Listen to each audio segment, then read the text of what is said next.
And I just want to spend some time on those three ideas: encounter, interaction, and exchange. The first people of African ancestry who came to Guyana as enslaved people came around 1621. The numbers, McGowan says 1621, someone says as early as 1616. There's an argument that it was a toss-up between habitating Virginia in the United States or investing in the Guyana colonies. But anyway, the first peoples who came to Guyana of African ancestry were Akan, right? They were Akan. But then over the time, a range of other African people came to Guyana during this period of enslavement. So we're talking about encounters here, right? You had Abunas, Akans, Aku, who we sometimes refer to as Yoruba in Guyana, Egba, Efa, Fula, or Fulaman, Fulanis, Ijo, Congo, Kru, Odongo, Oye, and Yagba. So they're coming together here. What is the result of that encounter? Those of you who go to Kwekwe would know that one of the early moments in that Kwekwe sequence is the question, nation. Nation, away your nation. What are you? You Congo, you Igbo, you Ifa, you Ja, whatever. So imagine coming out of that encounter of all these multiple ethnicities. There is the presence in Guyana by the end of the 19th century, a discrete African musical community, musical aesthetic in Guyana. Similarly, when you look at our Indian traditions, you have an encounter that's taking place in Calcutta as they are getting ready to board the ships to come over here, and you are bringing together primarily Uttar Pradesh and Bihar with some remnants from Madras and whatever. And they are coming here, and there is encounters, there are exchanges taking place. But then there's a Guyanese professor by the name of Monica Shula. And Monica Shula says, look, there's even a third possibility of encounter taking place. Because at the end of the slave trade in 1808, there was a very flourishing illegal slave trade going on, extremely flourishing. And the British and the Americans attempted to police this. And anything found south of a certain latitude was sent to St. Helena. Well, the indentureship vessels coming into the Caribbean stopped at St. Helena to water and coal. And there was always this encouragement for the free Africans to not go back to Africa, not go to Sierra Leone, not go to Liberia, but to come to the plantations. And Guyana had a very active presence in St. Helena.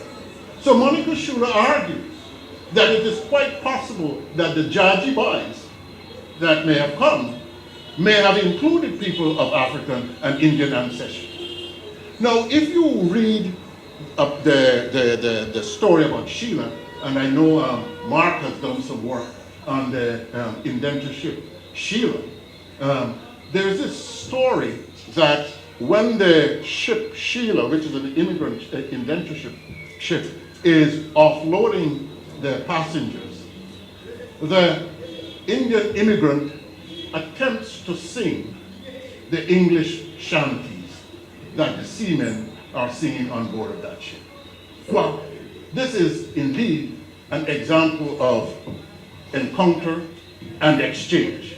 So there's this tendency, this presence in the Guyana history about exchange and engagement.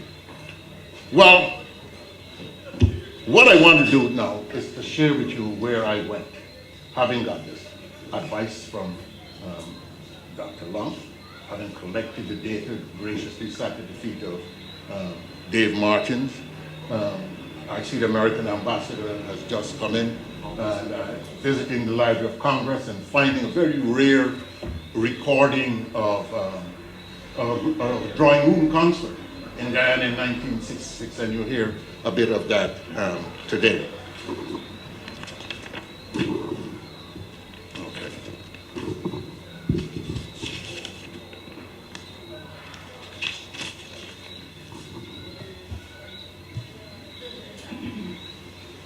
So what I was saying, this just summarizes this. Contact exchange and the creolizing process pre-20th century. We had a musical encounters. As early as the 17th century, the Moravians are in the Vibert River evangelizing the Caribs. And Moravians believed in using music, but not your music, the music of Martin Luther, all right? So as a matter of fact, in the Moravian archives in Herrenhut in Germany, you have the reports of those missionaries who were in the Vibert River during 1763. So if you can read old Dutch or old German, you will see the reports. And I hope that next year, which is the 250th anniversary of the book 1763, somebody would attempt to read that and translate. Okay, bad PowerPoint, but let me explain. Over the 20th century, Guyanese have produced music in every genre. We have produced in the classical genre. We have produced art songs, a lot of Valerie Rodway's work, art songs. The Locke family, they have produced some art songs. We have composed concerti. We have composed marches. There's a fabulous untold story of marches from Clem Nichols composing in 1921 to Sonny Alt in the GDF only recently. But, the style of governance has changed in our society over time. So marches are not in the songscape of Guyana at this point of time. Musical theater, Pilgrim's Legend of Kaichor, Helen Tate did some musical theater. Operas, symphonies, tone poems, and tan.